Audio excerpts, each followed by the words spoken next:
I want to speak for a few minutes about happiness and holiness.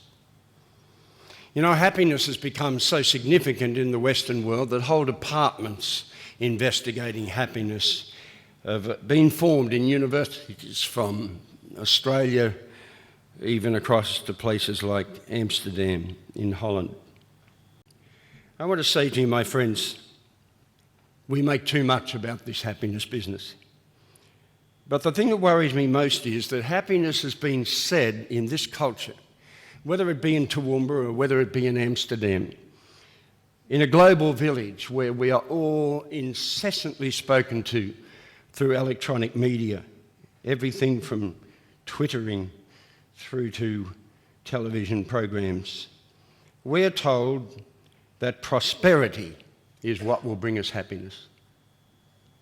Now, dear friends, I'm not for poverty, and I'm certainly not one that believes there ought to be a socialist way of evening us all out.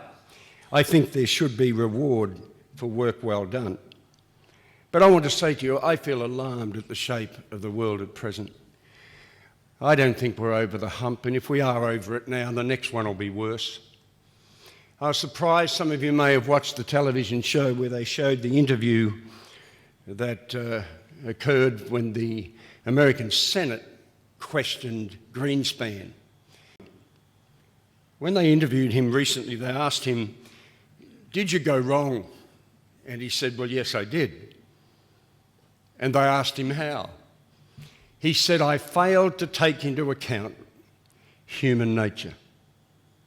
Now, I was gobsmacked, to use a rather non-clerical term, to hear that.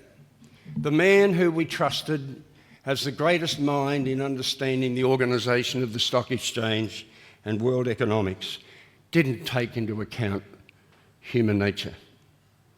You know, I've worked with everything from people at the top of the town to people at the very bottom on the streets.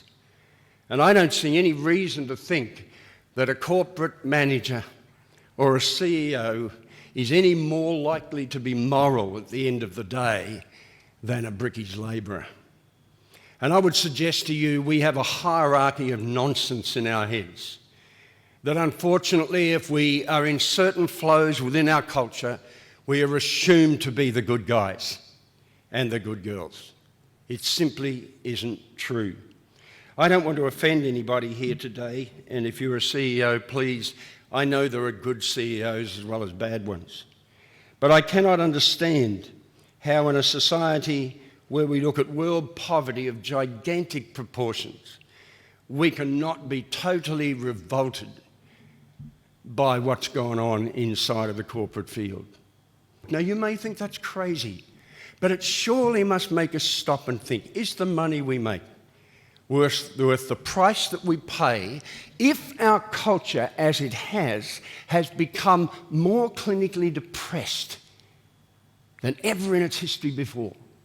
When are we going to ask what's wrong with our culture? When we face not only the worst wave of clinical depression, tenfold increase according to Seligman, probably one of the most celebrated and brilliant psychologists in the world, tenfold increase since the Second World War. And now it's primary school age kids having to go to a psychiatrist each week. Something is terribly wrong with what we thought would bring human happiness. There is no sign at all that prosperity or freedom actually creates happiness. The second thing is not only prosperity but personhood. I don't like the term self-esteem, and currently I'm working with a tough editor to get a book finished called The Myth of Self-Esteem, which I hope will be published by the end of this year. And I'm accusing the self-esteem movement of actually being the greatest generator of clinical depression of any psychology movement in history. Now, you might say you're ridiculous. Yes, I am. But I've done some research, and increasingly the message is coming. I've been raving on this for 10 years. It's worried me because I've been through thousands of high schools. I've spoken in at least 3,500 high schools to probably well over 1 million students. And I'm convinced that self-esteem is a destructive thing in education and everywhere else. When Adam Smith wrote The Wealth of Nations, it's a foundation document for modern market principles, What the Stock Exchange does not tell us about Adam Smith is that prior to that book, he wrote a previous book because he was not an economist. He was a moral philosopher. And the book he wrote before The Wealth of Nations was a book about the need for just and proper commitment to moral standards in the society. I want to say, my friends, hear me well. Enlightened self-interest is destroying our kids, destroying our culture, because enlightened self-interest that is not enlightened from outside of itself will end up with the lowest common denominator of greed at the core. Maslow, the psychologist, taught us self-actualization. He taught that we had to look at the hierarchy of our needs, and if we pursued that, we would find a sense of fulfillment. But I think a much greater Jewish psychotherapist, Viktor Frankl, said something else. He said, no, human beings are most happy when they're self-transcendent, not when they're self-actualised. Self-actualised people have been willing to get to the top of the stock exchange and risk all the savings of retirees just like that.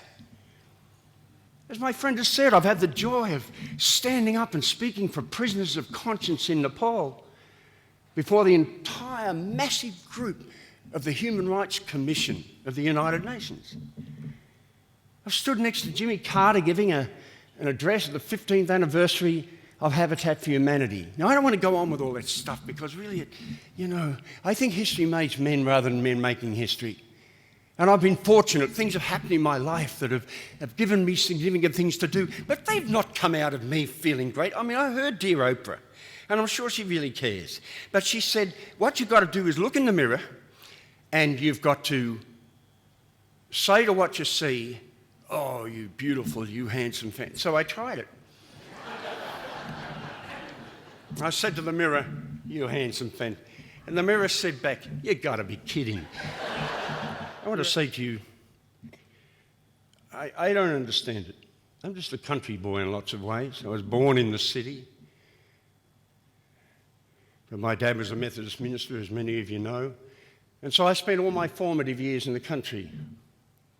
When I was 5 years of age, I had boiling water poured all over me, and I have nasty scars. I remember that beautiful little brethren lassie that's been with me for a lot more than 40 years, actually.